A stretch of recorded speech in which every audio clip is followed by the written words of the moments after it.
नमस्कार जोडले साथीहरु, स्वागत छ तपाईहरुलाई मेरो अर्को भिडियोमा। आज चाहिँ मेरो नेपालदेखि सामान आइसकेको छ, जसको लागि मैले 3 महिना पर्खिएँ। हेरौँ है त साथीहरु, मलाई के पठाइदिनु भएको रहेछ घरबाट। यो सुकुटी चाहिँ मलाई मेरो काकै र कान्छी मैले बनाएर पठाइदिनु भएको। धन्यवाद काकै कान्छी मै।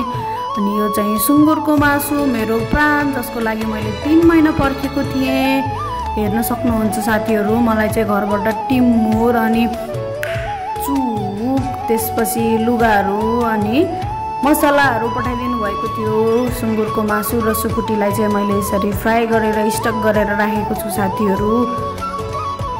सुँगुरको मासु र सुकुटी देख्न सक्नुहुन्छ।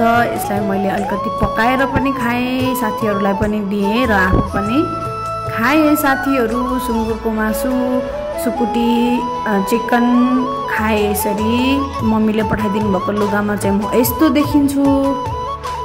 मलाई कसैले पठाइदिनु भएकोमा मेरो फ्यामिलीलाई धेरै धेरै धन्यवाद। नेपालदेखि मेरो सामान कुवेतसम्म सकुशल ल्याइदिनु हुने मेरी हितैषी मित्र र्याबिटलाई पनि धेरै धेरै धन्यवाद। र आफ्नो अमूल्य 1.5 मिनेट मेरो बकवास सुनेर साथ दिनु भएकोमा तपाईहरुलाई पनि धेरै धेरै धन्यवाद साथीहरु। जोडले